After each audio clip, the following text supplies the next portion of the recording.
confirm so me refi na me ka to Edem Ghana versus Niger you know Togo anopɛ ka me ye ho ayi but nipa na Niger Sudan no na there be any Niger say no Niger ho mu there be Ghana ho Niger there be Niger ni Sudan Niger Sudan Into just say F no etimi one of the you know route na omo hu ni say betimi the information chairman say it will beat Angola. They are strong about it too. The FA are very strong about it here be Angola. Na say Sudan so ma. Na say on gas yen kwan e bo no, but the truth of the matter is me too. The truth say be Angola. The matter say match is about Togo. Say be Angola me too. Angola stand a chance of beating Sudan and now. I don't say. Kwasi asem na ye kan. Kwasi asem na ye kan nyina. Na wa ba be draw. Ohia just 1 point. Just 1 point will be fine. But bia ni ho yem tena fie Ghana for me be just win na. So bad. You know what goes into games. Men since come send you maybe sao. Ni penny abro Ghana. Say I'm qualified for Cup of Nations. Ghana ni bia no beble mu aban. Ghana ni bia no beble mu aban. Ye me me de kakra ko sha aban. Nationalists for Korea. Moja F for no mo ye yo mo nyoma na nyoma basa. Inti mo first ka bia nkoma. Baba for what na de buy no. Asem won say Togo na baso. Togo na ma too. Dey na catch. Oh, probably the budget is approved. Tama budget ni dey probably. Mo approve. Okay, mo dey pour na I'm for you because we dey me na do we got them. The other by there. Monday me inu Monday na ya bi dia beka ho. E be dia beka ho. E be na just say tina yankopon. Go ma say. They have communicated CAF. I communicated with Sudan for. Until the order you can cross it. Say the Ghana, the Togo, the Niger, Sudan match no. Venue no me ho djuma. In fact, ombe ball Ghana cross Sudan. Open information am dey ma me ka say. Maybe ombe ball bia. So be no be say be qualify. Yeah koye dey. One person. Yeah na e ka kire so mum tretene fie lose to Angola and then draw to Sudan na. Me to e na e ka kire so. I say ready bit ma share ni asem no. Tama ye dey ndie. Once me to nsem bi say ba wundi agura e be fa ka support to Sudan o we o Togo. You get my nationalists. Nationalists, we cannot be using the state money. It's patriotic. Sometimes it do baby I saw mine. Yeah, that from near my team. I'm sorry. And yet, the beyond I saw sorry. There's always peace after war. Afcon will to a new Obian plan itself from the beginning. Ghana should not qualify, but our performance naturally say we have a lot of cracks that we need to fix. And if we don't fix those cracks, near the AFCON, by all means, qualification waste this at the choir. It will come back and bite us big time. You better call us our Euro group. Oh yeah. Say if we top up now, but if you Monday, and I say now man for bisa question say oh every presidency and can be a free, and they be a drew, and will be the by say no almost say no na blasters time I will be every president no. Na ye dum pempen so a Cup of Nations ni ntimi nko bia na. They say no be Cup of Nations there yeko. I was seeing Kai baby and woni baby I do. That is why they are putting in every effort to make sure say we should be call. The Cup of Nations there. See a league kwa na ehu so. Which league no edu baby na more ye. Edu baby so COVID ntino and so be ye see idea. The league has been consistent in terms of planning and bibia. The aka no sponsorship oh but say that yebo o cry yebo ade ne ya no bi de ne ho be bata ye kwa wotimi ja kwam aga agree tama yemo watara abaso the sort of pressure na e won so no he needed this game this win and on the 90 no if you say omo the big relief abba at the the entire house of fraternity no particularly ono as the head coach no tama mediama omo coach no ono so by this loss no the pressure beto no so papa and me say if say no status wo nya yi but coach no any ni technical team ni media family no omo ni keeper no nkasa when dem nya boti na mo hwe the 2 goals he conceded no me feel say oka bi ono so especially the second goal for instance feel say oka ho bi wa team no papa second goal no wa now oyesa no man ko for nya a certain thinking be say as he gave in too much a cheap goal it raised a lot of questions about him ne ade but watara na yebo na baso feel say we dey pressure na feel so more matches to come out or the be cementing ni stay on the ade now the pressure shift to Ogum na say tama insensemo a aba afa Kotoko ho unum say wiki mu nkofo kopeja the American team no say by pa and people na nkofo bisa questions ebinum say Kotoko as a football club 31 visas were issued to Kotoko meanwhile Kotoko communicate 11 enti dia ka no na ye hwamoa and also issue started eba so we mu nyina betima kwakoda result from Obuase ebetima ka at Koshe kakra dia boa and Heart of Florence no sanity and answer o masam no sanity and answer also just kind of mukani biana me patch me two questions oh sir for you to also say it you know I say come say o must say speculations that are echo around the team you see when you publicize it I just say you what the now confirm the sanity. Because we both send for cancel. Said 31 budgets were issued in the name of Kotoko. In the name of Kotoko. Yes. That's it. Because now I come into though. Sir, I'm sure thousands of people are here. It's your first time hearing it. There's just thousands of people like us. You have helped spread it. Tama. When you yourself have not cross-checked it. No, is it? Visa. There is about for me or say Ogumunche.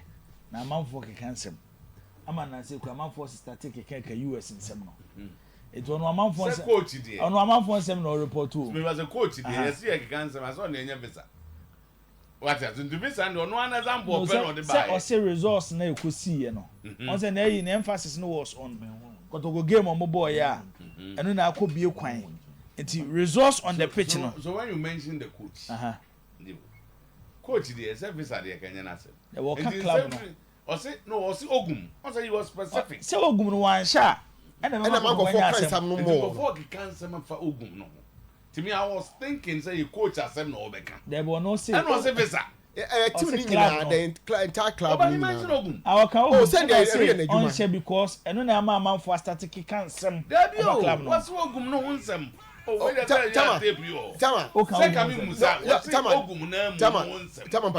the issue the whole in common of no about Kotoko no any Oguni performance any Tama it's around even the Kotoko circus no would be one more dia na say be why you say person uti say and I'm say on Kotoko I'm interested those things I na a fraudness animal no that's why I na say on one issue okay no say I didn't know how they struggle to get visa for players. But so if today somebody is telling us that 31 visas were issued, they issue for which people? Kotoko list na omunya visas no. And why not this list in the coin? Tama enti na kofo busa questions na it's good. I like these questions I will busa no because for instance there's somebody from Young Apostles or call US media. In fact, the information is that no, his name was on the Kotoko list. Nani didn't know Kotoko list. The Young Apostles guy, Obi Bondiam said his name was on the Kotoko list, and Kotoko said, but no Tama. So how? I don't think we. No Tama Tobo. No, that is not a Kotoko issue. Kotoko in Sama yeti you know. Yeah, anti Kotoko for say. Yeah, the Young Apostles be that's why you pay for go na bro list na be no you do be dia be another station nipa fisha so na Zakito anko bia we know the circumstance you name said the role the FA played tourism near there you have discussed here we say Kotoko might have allowed themselves to be used so if we reintroduce it's like you be say Kotoko for no na edu obi din sisi satem ya na number 31 in mayo afi na eno so emerge na say munim say wo na unim say that more trouble Oh no, of course you know a lot of people travel and FA. Yentran can say the communications will be doing. So this is our things that are known to us.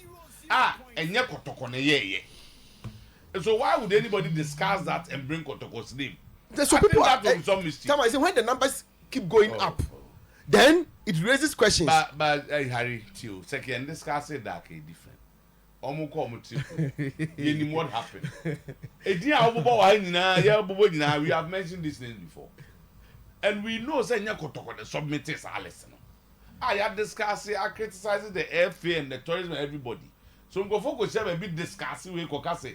31. I think that's not fair to the discussion. What is emerging is that Kotoko list a pieba until say Yenima Kotoko visa no 31. Meanwhile, we got to know say 11. The people want to know but who are the rest? But they shouldn't know it from Kotoko, given the discussions we have had before. That's the point I'm making. And what message? Sadly, we in our Yantan the road the FA played. And that Obikrako communication director Krakoya, yes, the dealing. So these things are known to us already. It's yet not any of and you issue. I'm saying that is not fair. I believe you agree with me. Says Sansem women in ano. Ebeka Koda when protocol start winning again. Oh.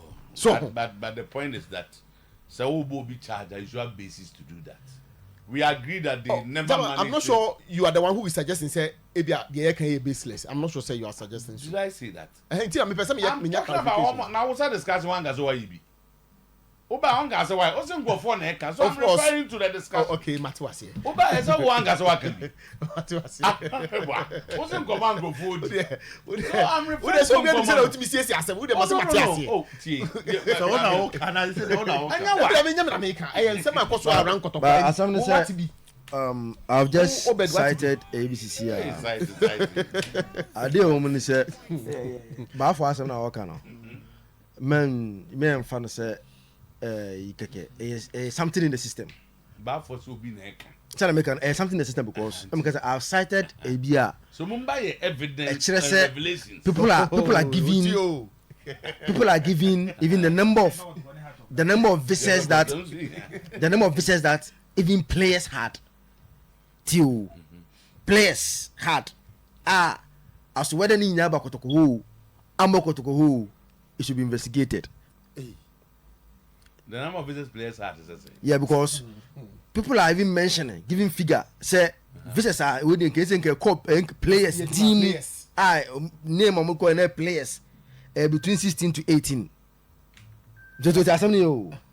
Between 16 to 18.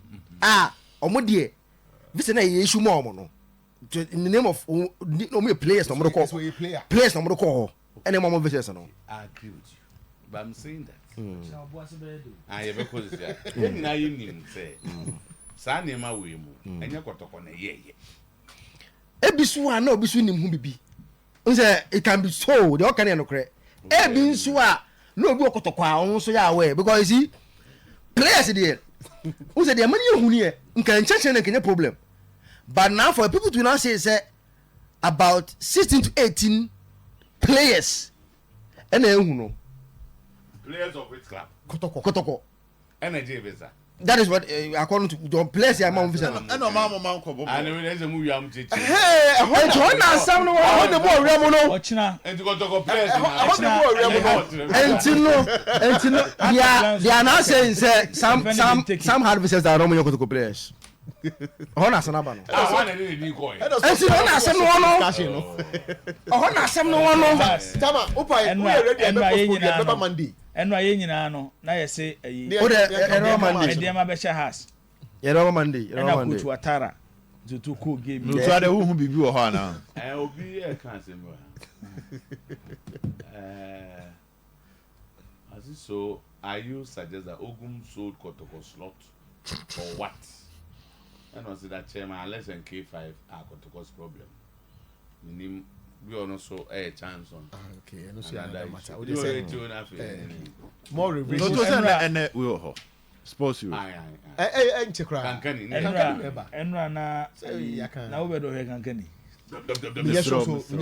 But I'm telling you, they say give face at time. He might have read about him. See him. But say give face at this. No, but I aqua cry only no papa second. Aqua for the only day I said, and I said, no, you come see Hannah. Not a born your book, Mazia. Oh, Nasa will come as Aqua for the Ubu. Now put that some Ghana. Now, Bubo play and obes. Abedi and obes. So I hear no one said, Abedi. Obed. I'm not saying and say, no, I have a one. Say, 8 no bed. I am sure. 26 years ago. Nobody said what this say. 26 years ago. We also have the billion and 8. Next about that time, it should be more than 10 years. I don't know who there's a born granny and one. I'm sorry, I'm going for people from and run in a game, no, the two. Based on said the Medema position of money and the points of money in the Ghana Premier League. As of 8 games, of money 15 points. Any house of folk. Number of points for Manya 9. Yeah. Now the difference between the two clubs is 6 points. Mediama say about a woman home TNA Park. Our moon lose game ewo hono mzutu. They making it difficult. At the Maha say at least Ombenya draw cry ewo eyetakwa emra. But sadly eyaka has for. Okay, dana you be obwasel in Clay Sports Stadium no. Amiwo. Me kai say sabre no ayi kwabna ebo African Sports. And I will say Auto Stadium need you see the new Amsterdam Ajax Arena. So that no more link be. Yes. With them. Na stadium na efe. Ye bi etakwa stadium na no. Zutu yenye kas stadium ya yenye ide. Ye betim kwa ko qualify so. Sa de na. Oh na no mbobo no. Ai. Na de summa ba. Sa de na ya ka house for. Okay, they have. Oh yeah, no more best party. Even though Mediama de na Mediama bo games for but playing against a top club, our competitive game no. I saw no Kotoko about that. That was the opening of this. Yeah, can we a competitive game as them can. But whilst you are criticizing Ouattara and media still me jina baby me jina say he's not the right man for the job. Won't mean take away how arranging the team no to limit Mediama method no. Not to supply the attackers. This is how he did it. And no back four of Mensa, SB, Amofa, and Amankwa. Then that Collision boy, very, very intelligent player. Yeah. Sani Quality to Toliso. Obo you make a quality to no. Sani Salim Hussein. Just in front of Collision. No. Then Hamza and Boateng ewo money. Adeba kwa has enya ni this season am so to yen hwe menim say wo hwe Mawuli Wayogo na. Who had the kick from Hazofo goalkeeper Benjamin Asare. Eya be so important to has play. Because she has in Nations FC no or try back. The crossfield passes no. Only Hazofo kubo na mzoto or football ne pe. Quickly, how locate Hamza? And Hamza so one player when it comes to ball protection, he's very good. It is a team control ball not the ball net to her. Now we defending against has attackers and we fewer.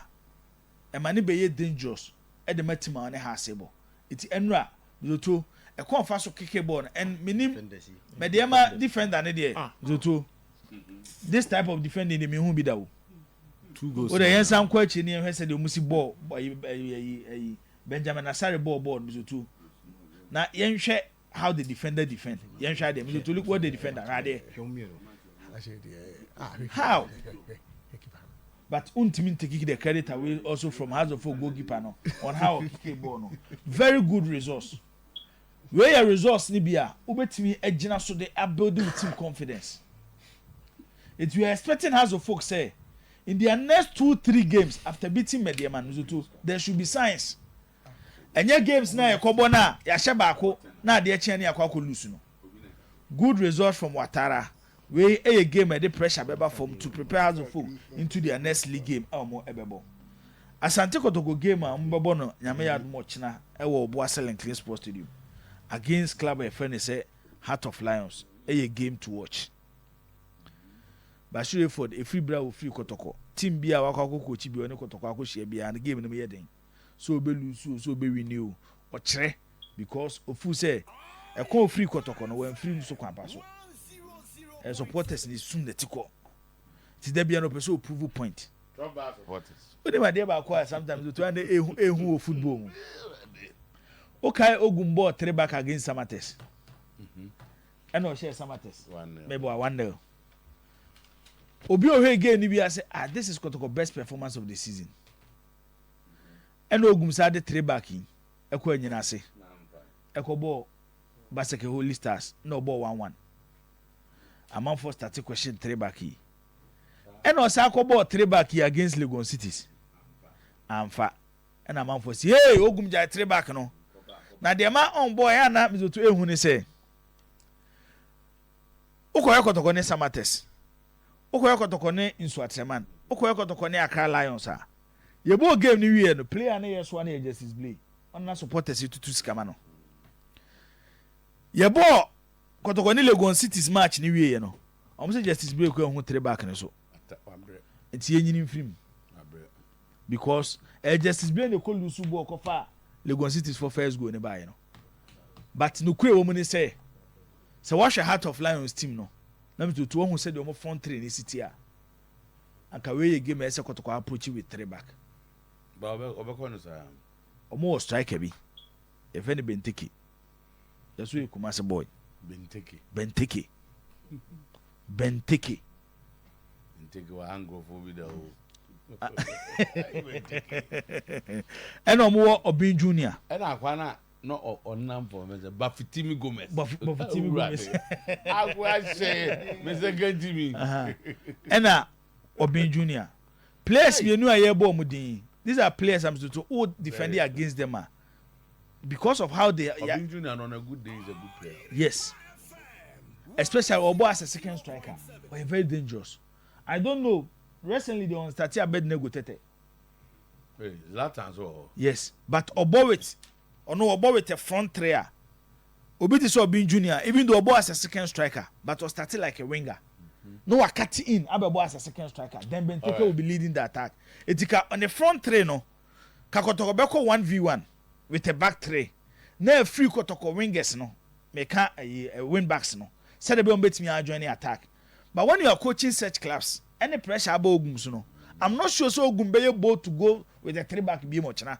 e wo bo ase ka 3 back pa na mtoto Kotoko here because mo go with 2 back e be a problem okay and based on Heart of Lions for born even if Kotoko win the game bibia me who say you familiar with game no china pa a possibility of even Heart of Lions getting a penalty because of Ablo no said you see born see they been taken see born no okay a full defender ya waba a severe full defender ya wo Aston Villa oni Lukaku meet ya Carlos oni Lukaku meet ya ko fa penalty by no sa na Mr. 2 etie it's a very tight game baby Ogum gina say no Mr. 2 and said the supporters this year no on cycling team ni ochina onya a good win ne say aside Kotoko ahye they should put up a good performance Kotoko na ewo ho no so hu se nkofo bi ben club no na the feedback ko ba no mo start so mo ye deda na de wo ben na asoma no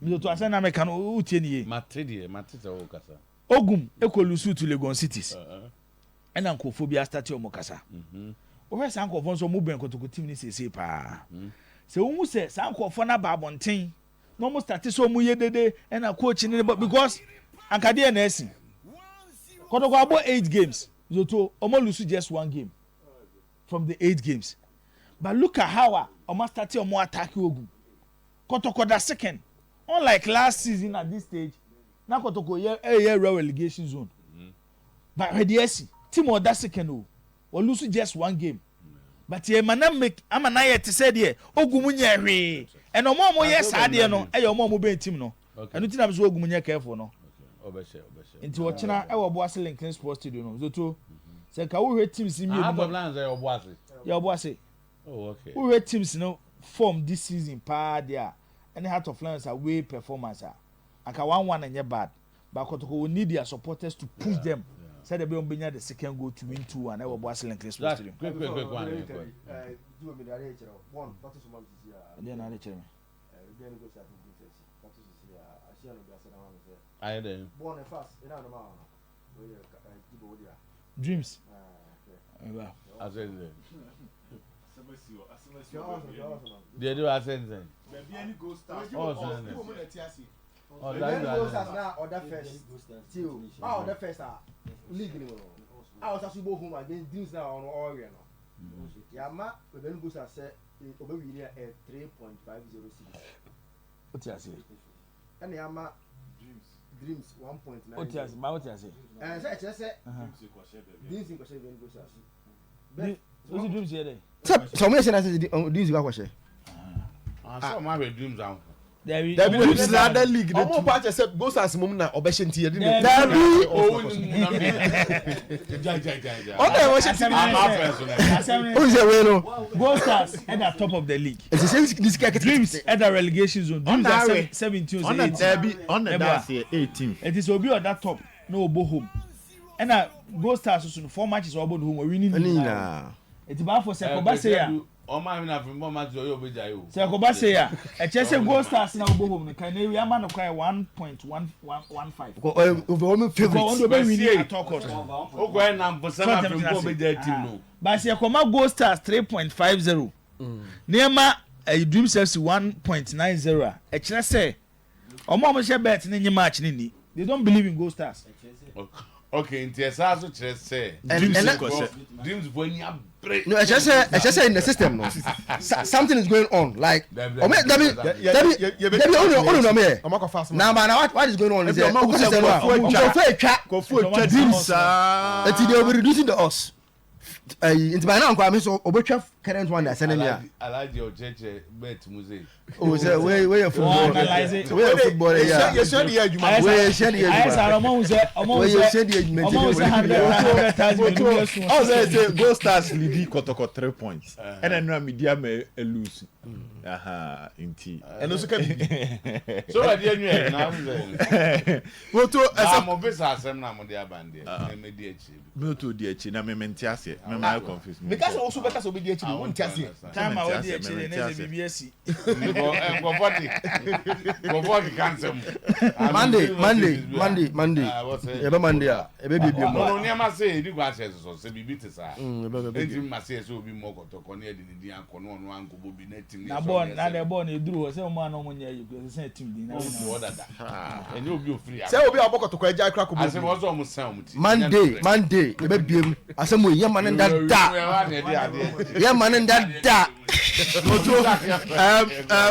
Kotoko ne Heart of Lions I mean difficult game ese coach ogum si from pressure number to pressure number person next week as chitafo bi abestorm training so mo man nye training bia person was it me see person next week chitafo bestorm training no but I heard it to us what do you know have you heard something na last season last season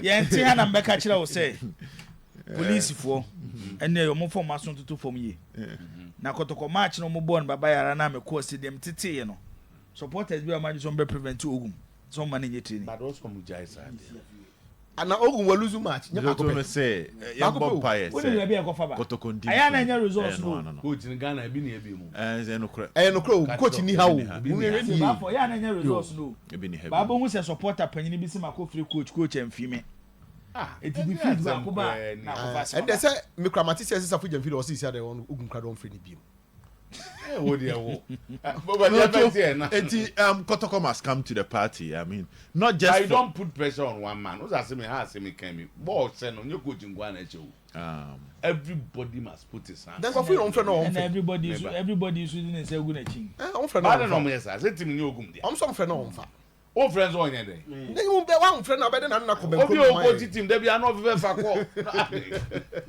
no to the Kotoko team no supporters in Beko Stadium no na ya heard cow Messi from on say they say questions among for bisa say yes to questions among for bisa say Asare go to the bench, should Bele go to the bench. These questions are started by Awuche. Among for started raising questions about Awuche. People also call and say we must see Baba Yaya also coming in to make sure say there based on a fly and the Baba Yaya will start so Kotoko fly and you play another that's one is he started.